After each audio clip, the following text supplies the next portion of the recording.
This episode today is brought to you by Reebok. The Nano X1, the newest shoe out from Reebok. This is going on my, 11th iteration of the shoe. Love it. It's a great shoe. I think, having the float ride in the sole of the shoe has been great because you can run in it a little bit. I wouldn't run a marathon in it, but you can definitely do some 400 repeats or 200s if you had them in a workout. But it also has the great stability for doing a heavy squat, doing those types of things. It is a little bit more elevated, but overall, great shoe. Love it so far. That's one of the great things that they've done over the years. They take the good things about the shoes and combine them into one. So super happy about the shoe. Proud to be a part of Reebok. So we also have today Inside Tracker. As you know, we've been using Inside Tracker for a while now to optimize our performance. We know what to do to get fit through fitness, but making sure that our blood tests and everything inside is going good. So for me, one of the big things that I did is switch from regular dairy milk to almond milk to help with inflammation. That was came through Inside Tracker. This last time had some elevated stuff in my elevated liver enzymes. So adding a bunch of greens, leafy greens, and some fish oil, as well as raspberries, blackberries, going heavy on those here recently. Looking forward to the next test. So go to Inside Tracker and use our code Froning to get 25% off of your next Inside Tracker. This episode is also brought to you by Kettle Bros. Go to at Kettle Bros on Instagram. Use the discount code Froning for 10% off your entire order at kettlebros.com. This episode was special, fun. We had Kelly Starrett. We had Sage Bergener, Tasia, and Jim. We talked how basically Topo Chico and coffee are not a good combination because Kelly had the hiccups for 11 days straight. Sage gives us a lot of background on Bergener strength and how long her dad has been involved with CrossFit as a whole. So hope you guys enjoy the podcast. I had to cut it short a little bit just because of time from the weekend, but still got a great discussion. Hopefully we'll have them back soon. Short cast here. I'm not that short. I'm not a CrossFitter. Train with myself weekend. Train with myself. I'm not going to talk in the third person. I hate that. Yeah. We got the master here, the stretching guy. That's right. Is that what you decided? Stretchy? Little stretches. Little stretches. That's what we focus on. Kelly Starrett. We have Sage Bergener, the death to our legs. The snatch goddess. That's Mayhem what I like Bergener to call it. snatch goddess. There we go. Good. I like that. Let's break that down. And then No we one have, has ever called me that but me. So Nice. Hey, I can get that. Self-proclaimed title. I like Inside it. voice. Where you are Inside when you voice. say that. I like it. And then we have Tasisa? You guys are running out of options. Tashonda? Tashaya. Okay, yes. And Jim, the normal crew. Yeah, special weekend, fun. It's pretty It's amazing. a Saturday podcast. We've never done a Saturday podcast. It also feels like I'm getting the band back together. Band back together. yes, Yeah. I feel It that. I feels like felt that. that all weekend. This is the first time I've traveled to teach and coach since I taught a year ago at the NFL Combine. So It's bizarre. It I'll really. throw that out there. Oh, was I coaching the NFL Combine? And now, and here I am. Nashville right up the road, How do you guys know Rich? What's the connection like? We all honestly grew up together. in CrossFit. Like We that. did, Like that is the technically. honest God's truth. Like in this group, I have known Sage. I mean, almost twice your life, right? Since you were 15 or 16, that's when I met Sage. So I've grown up with her family as my family. I've known you forever, Since twice the mileage on my body, for sure. pretty much. Oh, wow. And I think sometimes in the sophistication that we're seeing in sort of functional fitness CrossFit programming, it is hard for outsiders to appreciate how long we've all learned, Yeah. and how long we've all worked together, and how long we've sort of just been associated. And so, I mean, that's when I came here, I was like, oh, I really feel like I'm at home. Yeah. You know? Yeah. We were trying to figure out the last time you were here. Was 2013. 2013. Yeah. So, but we talked quite a bit. See I each had other hair. at a lot of events. You did have hair. I had hair. I did notice that on social one day. I had more hair. Way less hair. Killing I'm still Starrett hanging, I'm still again. hanging on, just hanging on barely. But That's funny. it is what it is. Yeah, no, we've way back, and then we started doing your dad's stuff. I mean, honestly, when I left, I did my CrossFit weightlifting seminar, I want to say in like 2010 or 11. Yeah. And so from then on, we just followed CrossFit weightlifting at the time, and then now we're 2 cycles in on the Mayhem Bergener strength. Right. Feels like a year ago though. With And my I legs. feel like, you and my dad totally bonded over Oh, Notre for sure. Dame Yeah, we're Notre right Dame. away. Yep. So as soon as Rich said that he likes Notre Dame, my dad was like, and I'm going I'm to in, adopt and you. we're in. And we're in. in. Yep, I'll take it. So- I'll take it. That podcast we did with him is right It's at the right top up of there. my It was most fun. favorite It was a of good all one. time. Oh, Yeah. he's a a man. great guy. How many times do people come up to you and so today was the first that I've ever got to see you coach and you were phenomenal. Oh, So we thank you. Can't take anything away from you, but how many times do people say, I love your dad? You Ugh, and like, all the time, Yeah. but I usually start it. I'm like, isn't he so amazing? Yeah. And then 4 hours later, they get done telling me like how much he's influenced their lives. And I was telling Kelly, he probably has like a box full of letters of people being like, you are such a father figure to me. Like he not only is just, he's paying me to say all this, by the way, so I have to say it, but good for him. he's Yep. obviously knows his stuff with Olympic lifting, but I think it's just the impact that he's had on people's lives. That's why people love him so much. One of the things that Coach B, not just have a Coach B love fest, we Let's could. have Let's the do it. whole Let's do it. I podcast like it. I'm be ready. about him. But You will love that. One of the things that really struck me, because I was a young physio student, your dad would let me come down and coach with him, for him, and I'd stay on a friend's couch, right? And he would just let me be in the background of the seminar, and I just soaked it all up. But he was one of the first people that I realized, I was like, wow, he can coach high school freshmen and middle schoolers, and he can coach Olympians. Which meant that Absolutely. I need to be so competent in my coaching that I can scale up and scale down. And then also, my thinking became, well, what's the essential building blocks so that I can simplify and add complexity without saying, okay, we've taken you as far as we can in French, now we speak to Spanish. Absolutely. Right? So this universal thing. And I have to be honest, while we all adore your father, you have been coaching me since my level 1. That's, you were the demo person. So that's how long Sage Bergner has been coaching me. So I pretty much, everything I own and know is because of Sage. Is all thanks to me. Just Topo Chicos for you.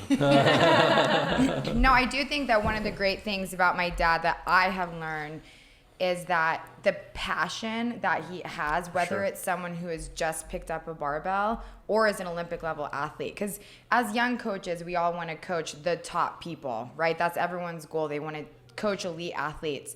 But then you have someone like my dad Spends the who's time. been around forever, where someone comes into their level 1 for Bergner strength and they're snatching for the first time, and he's basically almost having an aneurysm with the amount of excitement he has for these Yep. people. Yeah. He doesn't care if you've been snatching for one day or for your whole life or what level you're at. And for me, I think that's a really good lesson for new coaches to learn. It's not about the top athletes. It's about how you can coach beginning athletes to lift, you know? Yeah, and I just got to meet you and your dad last year for the first time. And something that I can speak to just from that short period is how you guys are so present in the moment when you're coaching. Like that's what you're focused on, just to help. And it makes, as an athlete, you want to work hard and to like hit those corrections and directions because you guys Absolutely. are right there and you care so much. And we're gonna judge you hard and your character hard as a person. One word, junkyard dog attitude. One word. If you say it super fast, it just sounds like One one word. word. I listened to you really close today, and there's something that you guys have that's the same, only you deliver it uniquely different. He disciplines as hard as he loves. There's so I've heard him tell somebody something real serious about where you're going, and oh my God, and the heat and the pressure from that, and then coming up out of it, he's like, man, that was awesome. I love you. It's good. You know what I mean? Super And you guys- abusive relationship. but in the end, it works because you Yes. get both. You know? Absolutely. That's a great way of putting Yeah, you can it. hear, when you hear Sage coach, she will ridicule you with full love. Yes. Right, it's full commitment, but it's 100% committed. I mean, that really is, I think, the hallmark of like the deep practice. Like when Rich is one of my favorite people to ever work out with. We haven't really worked out yet. We will. But one of the things I love coming. about Rich is that in the moment, everything's available, everything's negotiable, and it really is deep practice. And when you feel I think what's easy to do is turn on the music, walk away, or be a workout administrator. And one of the things that I learned from Mike and your family was just the intention, like intensity and commitment for the whole session. So that as a coach, you finish and you're like, "Ooh, I'm tired. I'm knackered because I've been so focused." And that's what you really got to do. And when you do that, people begin to believe that they're in such a safe place that they will take risk and be vulnerable, and that was what it's all about. Wow, that's I remember awesome. watching early videos with Coach B and just the intensity, like you're saying, like what to your point, didn't matter if you just picked up a barbell for the first time or one of us that has competed at the CrossFit Games. He gave the same attention, the same intensity. And he could have been snatching 95 pounds, but he was fired up about it, and it was awesome. One of the things that people ask me all the time is, what did you go back and change, or what did you get wrong, like when you wrote the book, when you started? And I'm like, I actually didn't get anything wrong. I've refined, right, and I've gotten better and more efficient, but the basic principles are there. And what's so interesting about being around it was the first language of Olympic lifting, your families.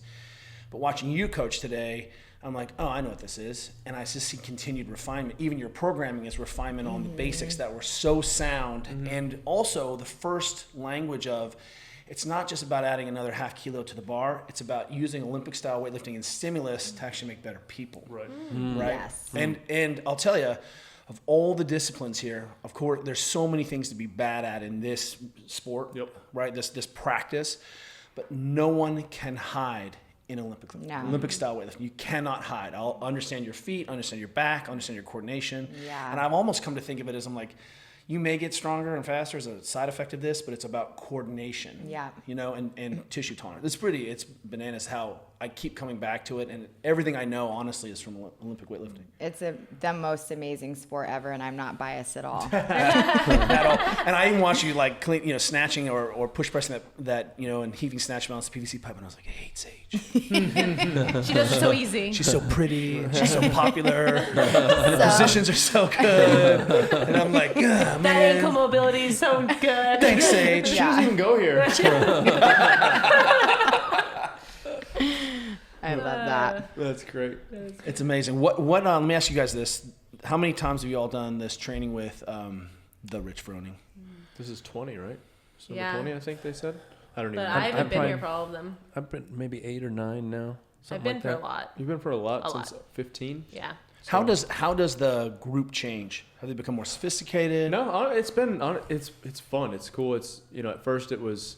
I think people thought that it was just going to be all high level athletes, but it's every walk of life. And we've got some people. It's fun. I mean, like Andrew, he's been to like so 10 many. now, I Yeah. think, and Tommy is, Oh and my they like have been gosh. absorbed into the group. Like they're part of the crew now, and so there's a couple other faces out there that are.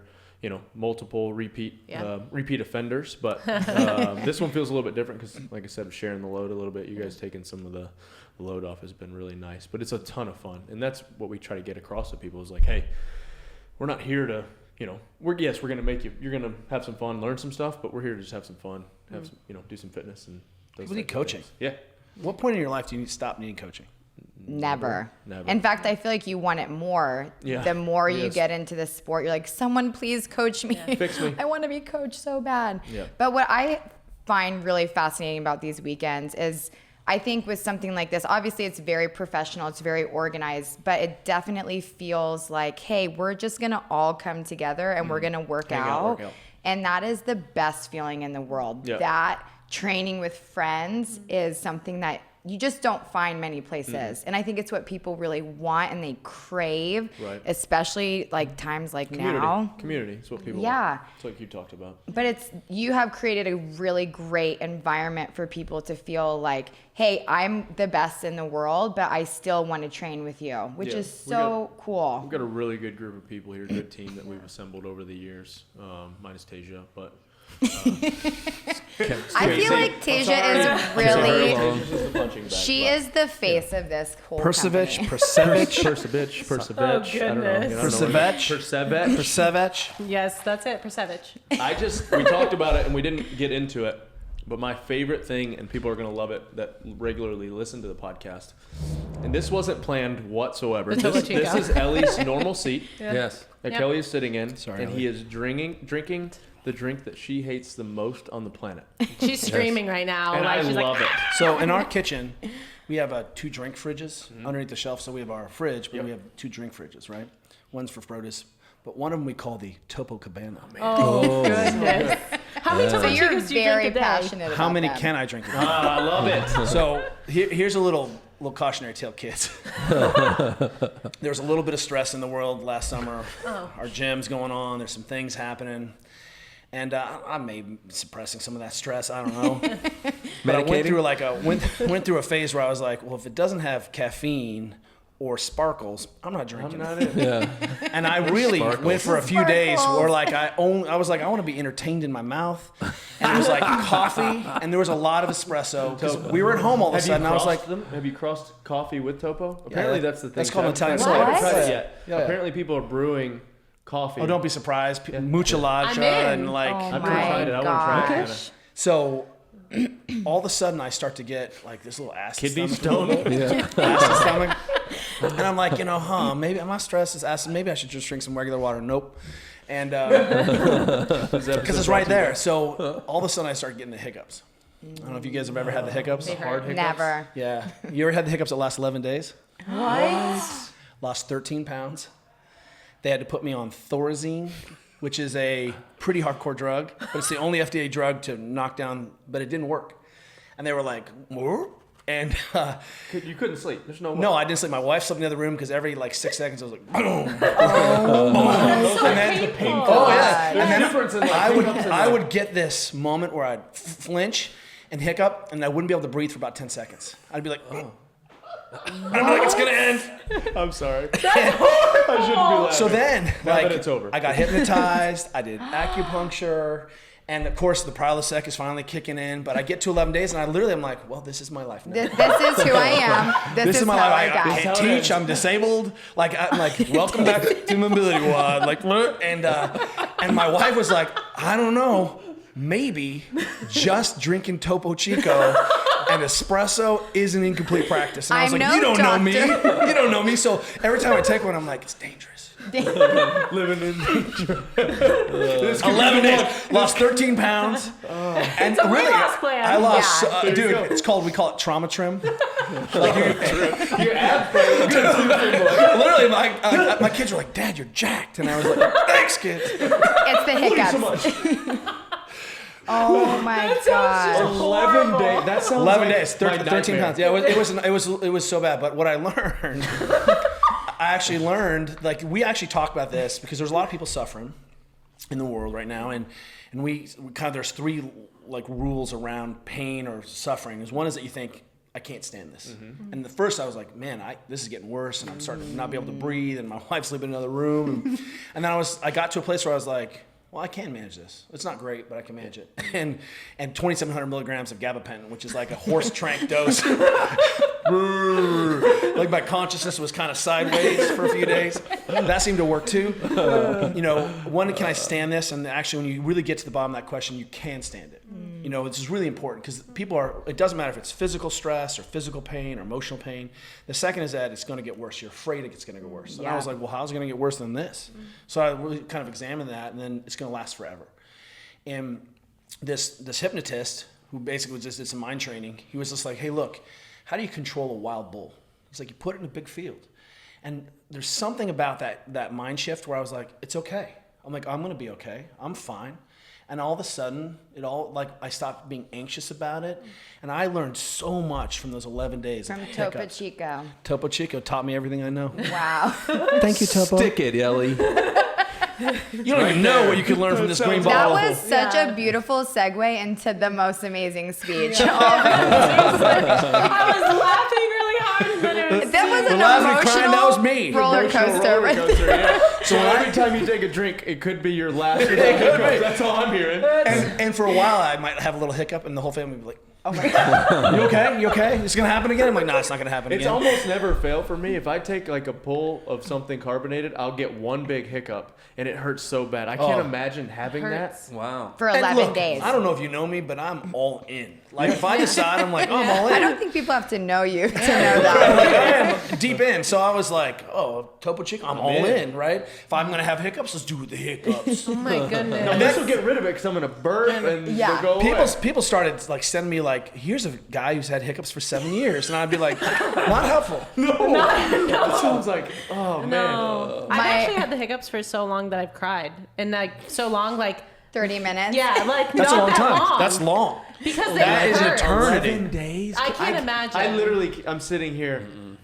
My point is, No. if you don't, Is this another segue you to a cannot there's more. hide your crap. Like here I was, I'm like, I'm not stressed. You're stressed. Like, you know what I mean? I'm gonna go out and smash myself. It's gonna be fine. I'm not stressed. Caffeinate. You can't. You Hydrate. can't. Exactly. You Caffeinate, can't medicate, hide. repeat. Yeah. Yeah. And then I went cold turkey on coffee because I was like, It's Juliet's definitely like, the coffee. It's not the Topo Chico. So obviously. cut that out. And my wife was like, well, maybe you shouldn't drink less coffee.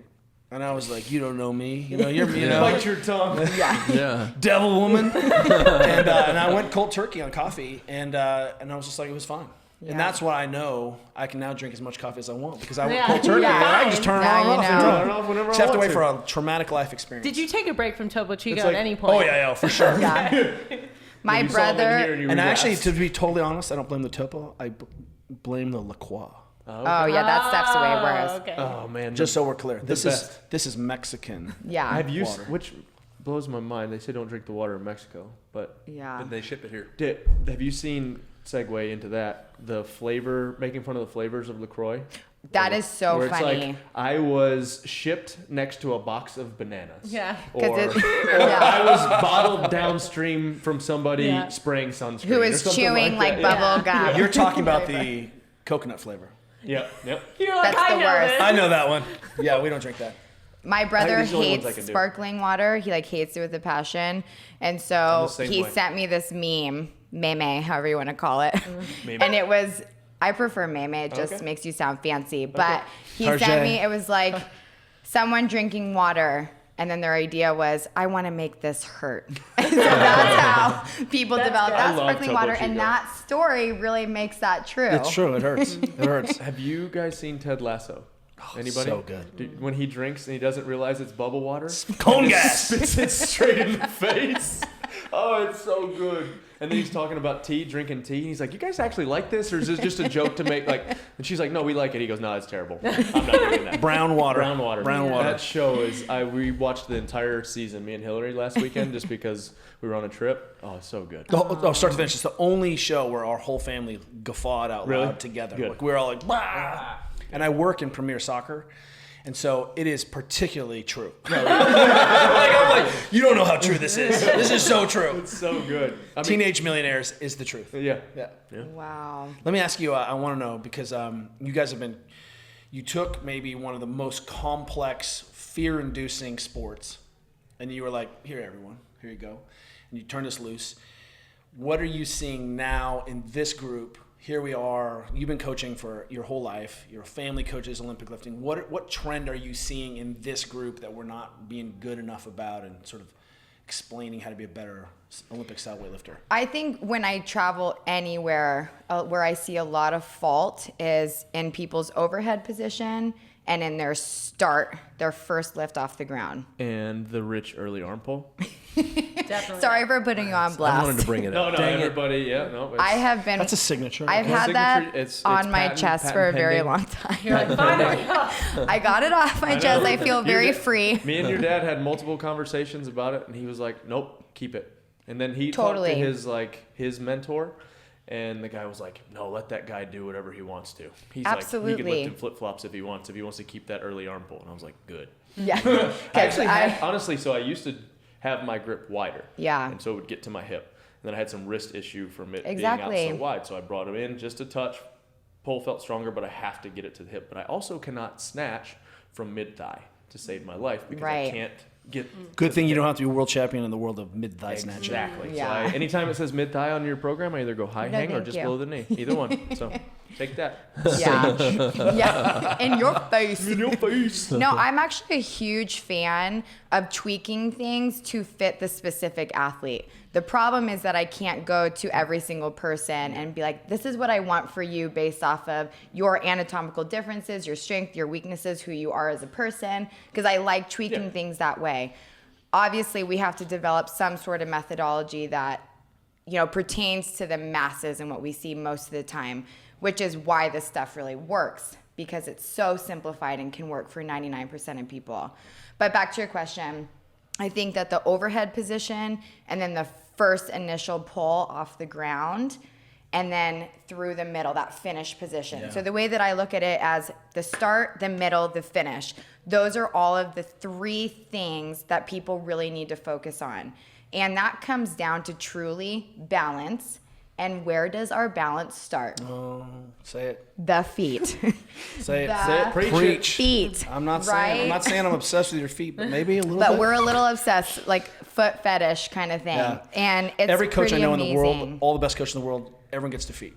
Eventually you're like, hey, I see you can't pressurize in that position. What are you doing? And we got to talk about your feet. Like, it's really so interesting to see all these master coaches and everyone's becomes foot, Yeah. because you can't jump off. Exactly. 90% of missed lifts are what? attributed to the feet. Oh, Mike Bergner. No, foot position. Exactly. Well, that's something you fixed or yesterday when we were deadlifting. It was the 5x1 deadlift yesterday on Bergener Strength, and you were like, "Hey, do this, try this." And so he actually, from my normal deadlift setup, dropped my hips just a touch, so I felt like it got into my heels a little bit better there, and then widened my grip. And like you're saying, just the start, the first pull changes everything. The deadlift felt Yeah. We've even started using a little bit different language. I mean, Diane Fu's at my gym, and I watch a lot of Olympic. The amount of Olympic lifting I watch versus everything else proportionally, I follow so many Olympic lifting sites, but I call it the first push.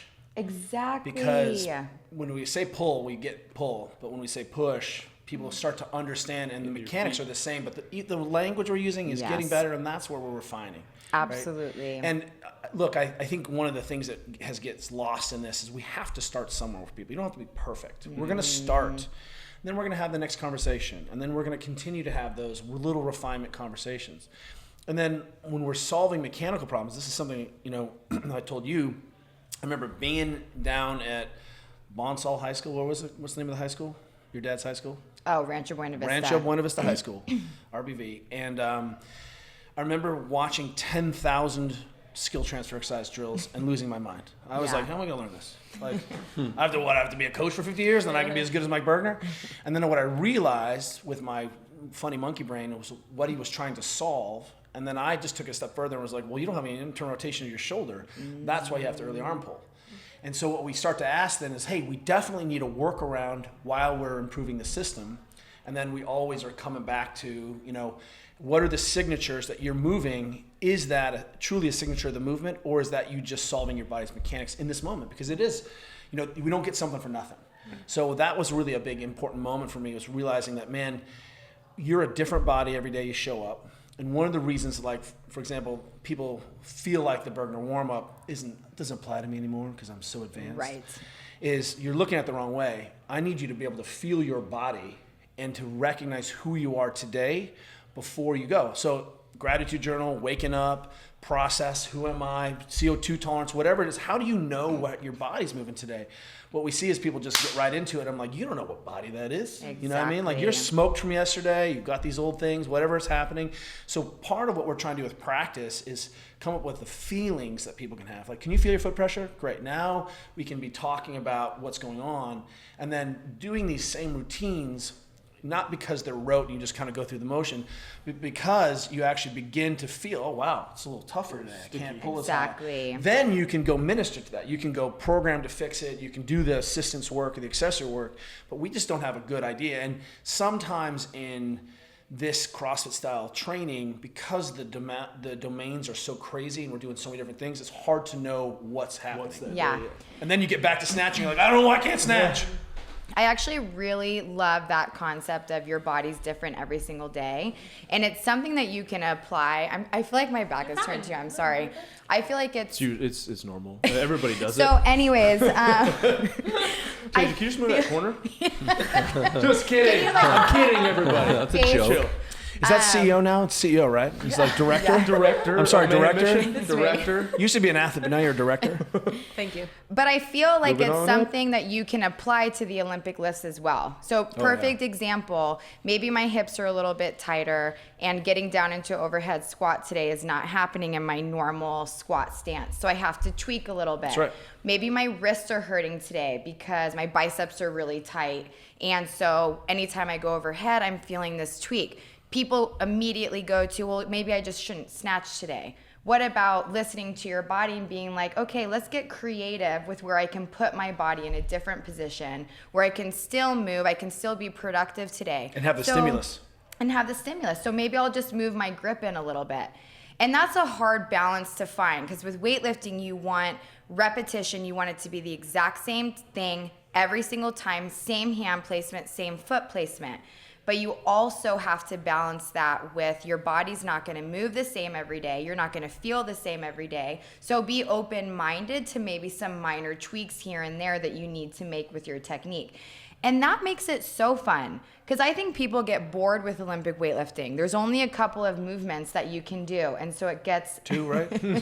Yeah. I'm just doing the math here. I'm like, Technically 3, right? Clean and jerk? No? There's no it's clean, it's not a clean and sport. jerk. Oh, okay. It's just Sorry. one. Touche. And so that's a really easy movements. way to like keep it varied, keep it exciting is how can I play around with it and tweak it a little bit based off of me as an individual athlete. Yeah. Maybe I want to try to be more like Rich and so I will bend my arms too Don't do soon it. or Don't do it. It's a lot of responsibility, huh? Yeah. But I think that's what's so fascinating about the sport is it seems so simple, like only 2 or 3 movements in there, but you can make it very exciting by just changing things up based off of how you feel that day. So I love that concept. For me, one of the like non-negotiables is you have to learn how to push press. We were talking about this. Yeah. And it's not about putting 30% more weight over your head, right? That's not what it's about. It's about teaching you a flat-footed jump so you don't collapse. So can you jump with your torso upright? And when you see people actually be able to do that, knee pain goes away, right? Because you're actually in a position where you're challenging these fascial loads in these positions. And I think people forget that how long we've been weightlifting and how technical it is. I mean, we've worked out a lot of kinks about how the best way the body moves. And there may be styles and different ways of training from Travis Smash to some of the Chinese, but it is the same. And the positions are universally the same. And the application about where I am in gravity and being able to jump with a full foot push is really just missing. And what you see is that how little formal language and movement people have. And if you want, like when people come out of track traditions or Olympic lifting traditions, they're so easy to teach any other skill.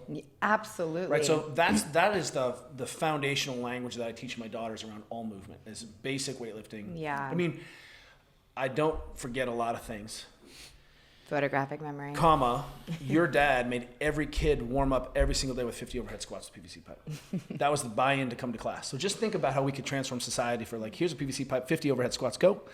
And then you're like, well, what's next? You're like, that's it, you're good to go. Yeah. Rest of the day. Really, honestly. Wax on, you know? wax off. It's every really day. that amazing. And those ideas about, not, the squat that everyone does, the reason the overhead squat is so gnarly, it's just only asks you to have decent range of motion in your shoulders. Right. But you have to have the technique and the ability to move your hips with your torso upright in your ankles and hips. And it's 1 or 0, and it's all about exposure. And what you see is that people don't know how to let their knees come forward, or we say your knees can't ever come forward. And so suddenly if you begin to have that language with kids, man, I don't think we've scratched the surface of what's possible in the next generation yet. It's been really cool because I have been around the CrossFit whenever CrossFit first came around and approached my dad and was like, hey, can you start teaching people how to lift? And he was doing the USA weightlifting courses forever before that. And when we used to do the USA weightlifting courses, maybe 2 out of 50 participants could get into a kind of decent overhead squat. Now it's maybe 2 people cannot get into The a world has very changed. decent It's overhead really squat. amazing. It's incredible Sage, to see repeat that. what you said when you were talking about the warm up. It was really powerful what you said about the warm up. Yeah, so basically I said that everybody thinks they're too cool for the fundamentals, right? So we're going through the Bergner warm-up, we're going through footwork, and I'm looking around the room, and you kind of see people like disengaging and kind of looking around and be like, I'm so hungry right now, and she's talking so loud. And that was what my moment where I was like, I got to snap them out of this. And people don't want to do the fundamentals because they're not fun or fancy or exciting. They are tedious and they're boring, and you're doing the same thing day in, day out. All they want to do is snatch. And they don't realize that if they want to get better at snatching, it's not only doing the fundamentals, but it's respecting the fundamentals and understanding them for what they're truly meant to do.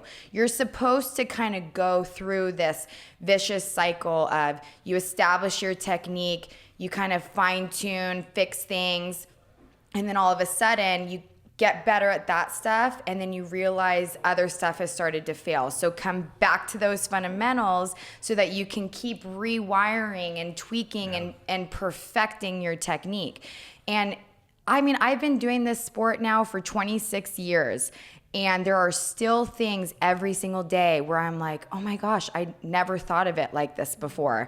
And that always starts with these fundamentals that my dad has established, which are so cool.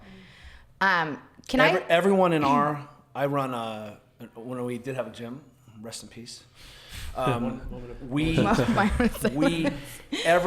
in every program muscle snatches, dumbbell muscle snatch, cures shoulder rabies. And we muscle snatch and muscle snatch and muscle snatch and muscle snatch, and I make my kids muscle snatch, and that is the game, because this position is crucial. That stability position is crucial, and I don't care who you are, everyone can muscle snatch. Absolutely. From the hang. Yeah. There's a reason we teach everything from the hang, because you don't even have to flex your hips. Yeah. Exactly. You have to bend your knee 1 inch before you can jump. Yeah. Right? So that muscle snatch piece is one of our non-negotiables. I love that. Can I change the topic for a second? Yeah. Because Jim, I want to ask you a question. You guys see Sarge dancing outside the I window? do. I You see just- him just let him go. dancing, and Okay. I was really just let it impressed go. by the range of motion scary. in his hips Okay, right that's there. scary. I think he And was he's twerking at one He's point. a big man without all those pants on. Yeah. Yeah. One of the questions that I get all the time is, how do I get over the mental block associated with weightlifting? So people do fine up to a certain weight, and then they get to this number and they feel like they can't get past that certain number. It's this block that they have. So I just love hearing mindset coaches, their kind of different approach to how they would attack something like that. What's something that you would coach people with Olympic lifts on? I was talking to a guy this morning who does these 200-mile races, and In a car. on his NASCAR. On his feet. feet, 200 miles an hour. I think the number one skill, and I'll talk about it this afternoon, is getting present, and that's talked about in so many different ways. There's so many different people have their opinions about how to do that, and you have somebody like Rich who's his performance identity, who he is in that space, is really kind of just given to him. He's born with it, and he can jump into a space like that and be task-oriented, no problem. And other people have to really work at that. So 3, 2, 1, go. What's there? What's the noise? What are the dragons? And I talk about dragons, and I think you have to attack that kind of stuff. And so simply and quickly, I would put somebody through something that I call danger versus fear. Fear, false evidence appearing real. It's what might happen. It's not here. It's not now. If it's a problem right here and now, it's dangerous, and we should pay attention to it. So preparation puts us in a position that we can address danger, being prepared. Wow. If we're not doing the work, if our feet first aren't in the right space and all the things you're talking about, then you have a lot to be worried about. And so I want to have an athlete kind of separate those things out. I don't want your mind lost somewhere else in the past or in the future. I want you right here, and I want you paying attention to what's dangerous. And let's work at that. And so I want to go to that athlete and I want to help them begin to clear that space so that when we get to 3, 2, 1, go, it's just task oriented. I really appreciate that. I love that. Yeah. That, so much of what we're trying to do now, I'm like, look, you all can work so hard, right? But can you feel what's going on? Can you correct when you hear, when you're on fire and you can't breathe and you're so toast? Can you be present enough to feel your feet? Can you be present enough to have a plan in that moment for that thing? I think that that's so important. I was at a big conference and a woman asked me, she's like, well, what happens if someone has torn their ACL and then doesn't meet, like they meet all the requirements to be able to return to sport, but they don't think they can. Right. That's a huge And what I one. said was failed rehab, failed healing, because the brain is this fear versus danger is an issue. You say coming right back to preparation. How many warm-up sets is too many warm-up sets? Never. I've never, ever had too many warm-up sets where I practice. And I have the feeling, and all of a sudden, that fear is not a thing. And what you're seeing, I think, is really appreciate you two highlighting that as this lack of preparation. I don't know where I am. I don't have enough experience here. So I am getting the threat signals. And that we should listen to that because that's really powerful. I like to ask somebody, tell me what you feel, because that's one thing, and then tell me what you think. Tell me what you feel is connected to emotion, and that's Right. fine. We got to deal with it, and I want to address that. But then I want you to be clear-minded, and I want you to think clearly based on what you've been doing. So I want both of those things from an athlete when they come into that space. That's and in the end, I want to awesome. set the emotional piece aside. I don't really want. We've got to do lots of things that we don't feel good about. Totally. But what do you think? And then we pay attention to that. You ever Yeah. listen to the music that Rich puts on? It's I feel Talk about positive. it a lot. Yeah, I feel we do. very positive. I remember the I first feel emotional. I know. I get do. like It really, emotional really feels from like it. it's not ever angry. Nope. You're not an angry worker outer. Nope. And it's like the music in the background is really, I think, to that. You speak to that point, is that like I'm in a place where I'm giving myself cues and triggers to be able to be vulnerable, to be present, to practice, and just rinse, wash, repeat that stuff. And then even deeper, why you doing what you're doing, and that reflects his values. He Absolutely. competes outside of self, emotion, feeling, worry, pain, hurt. He competes for his family and for his faith and those spaces. And so it's not empty here. It's Right. full. But it's Exactly. full of a target that's really clear to aim at. And then it comes from who he is. Right. I should be. I'm saying all the things that you should. No, I mean it's 100%. Yeah. It's who I am to compete. the gym. I love it. I love the gym. Yeah. It's my favorite place on earth. Yep. I think we get a little wrapped up in the gym sometimes. It's so fun. For me, it's the barn. Like that's doors open, music playing. It's it's a good spot. Well, I like what you said about, being prepared, So for me, whenever I feel fear, sometimes I think we fall back on trust. Okay. So if I can trust something, maybe I won't fear it as much. And you can only trust things that you have prepared. So if you're fearful of a weight, do you trust your positions? Have you set yourself up? Have you prepared your body to be able to trust a certain position? In which case you can kind of talk yourself out of fear. So those are really good key words for people to remember. I just spit a little bit. Whenever, Welcome. thank Contagion you. next time. Welcome. Yeah. Do you guys think, do we do a good enough job in the gym of being meta about it? Of actually like training intentionally? Is that an opportunity? I mean, when I coach, I'm like, here is the intention for our day. Here's our stimulus we're trying to get. So everyone's clear about that. We're not just going to do who can go fastest. I'm like, who Right. cares? Yeah. Right? Because I'm going to find a load or a speed or a skill where you break down. Like you're going to fail or die every day.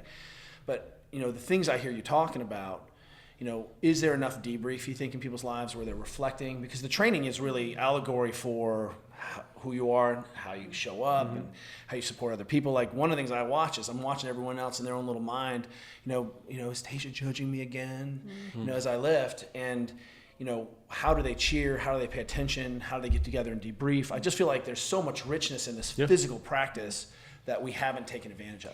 That's so beautiful because I feel like most people train to escape. when really people need to train to bring awareness to what is going on inside of them. And I think if people were very intentional about their training and looked at it as they're using it to expose what's going on inside of them so that they can then be present with everybody else in their lives and show up as the best version of themselves. But people want to come into the gym and they want to shut all of that off. They want that time to be debrief, don't think about anything, when really it could be so beneficial to let everything surface during that time. But it's uncomfortable to do that. It's very painful and uncomfortable to do that, but it's a beautiful thing. Olympic style weightlifting is always a load or a speed where you just are going to fail. And there's always some moment in the conditioning metcon where it's too hard. Yep. Where you're going to have to come back to your threshold. So, I mean, what I want to do with people is I want them to say, hey, look, that's the same awareness. It's not just, because I think what we've done is we've created sort of plausible deniability where, oh, I missed because it's too heavy. Or I missed it, or I failed because I just went too hard and it wasn't fit enough. And, you know, I blew up and died, I broke. Instead of really being committed to process and sort of checking in. I saw Haley today do something so mature. That's a first. Just kidding. Well, No. as mature as you can be She's when you're super 7 mature, years yes. old and wrapped in bubble tape and pretty and Right. you have thick hair. And She does have great hair. no, I'm not she totally does jealous have at all. great She hair. has like her Viking braid. I'm like, okay. Oh, no it's wonder the you're best braid great. every time. But someone's like, you want to take that one more time? She's like, no, I'm not feeling it. I don't feel like that. And I just saw that, like, in listening to her dialogue of saying, like, I don't need to. I mean, look, there's times the press and the coach is like, hey, you're going to do this Right. much work. Programming. But she hit and knew that she was done. And I was like, oh, smart athlete. That is The very feel mature. of, and you have to get there. You can't get there overnight. Like, No. I'm like, no, you need to do Funny one more 'cause set of 3 she push-ups. That's all I'm never talking about. does that with She us. doesn't. Yeah. She's like another workout. She's like, oh, I'm gonna go. She'll look at me like, can I do something else? And I'm like, no, we've done 4 things today. Yeah.